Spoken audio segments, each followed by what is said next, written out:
Pero o mundo não está paralisado, só nós se preparamos muito para back to school.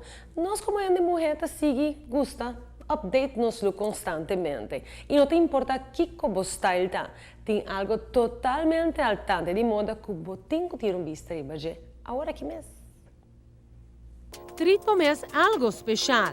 Rachel Lagabo será conhecida com uma coleção com pedreria, com desenho moderno e também tradicional.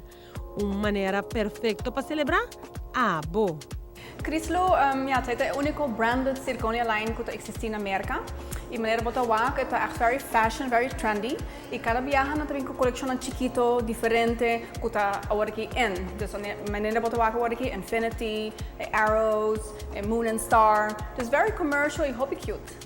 A coleção de Rachel que destaca e seguro por encantar de esta seleção de stainless steel. Okay, so nós temos de stainless steel, então vamos ter diferentes tones, colors, oro, rose gold e gewoon color de stainless steel. Também very trendy, agora que a necklace na aqui huge, so hope in it's all about the neckline, dus very chunky, hasta bones nang, dus tem diferentes coisas também hope trendy com também com synthetic stones para fazer tique mais diferente, and yeah, you can mix and match. Patur é ser feminino na gaifo, que te gusta acessório inspirado para a natureza, check out a coleção de bag, é acessório caribense. Aqui está a linha Back, que é a designer de Corsau, Rebecca Paz. E agora que tem par de peças novos, hope apart, maneira que tem a Half Moon, que é semi-precious stone, que tem a cadena largo, que também com o Swarovski Crystal, que é semi-precious stone, stackable bracelets na diferente pedra, botawaku. Ja, eigenlijk usa hope Swarovski Crystals combinado com semi-precious stone. Dus não tem mais grande, mas mais flashy sim. Dus e também com o post nang, que para henna que não quer renchore nang pisar, que vai direto no renchore. O loja indica história e hora. Resta orgulhoso para servir tour esta kuta toma na hora na sério.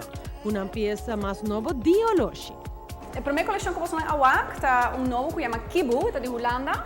E nang slogan tá eigenlijk the bigger the better. E ja, definitely bigger. É tá hopi hand, hopi diki, hopi grande e é tá unisex. E outra coleção chama Vince Muto, é de Merca. Então estamos very fashion forward, very trendy. Que yen coloco tá in maneira cobalt blue, tá signature color para a coleção aqui. Bota aí com studs nang, com chains, very funky.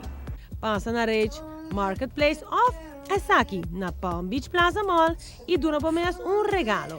Simplesmente para sobrar a merecer. Moda.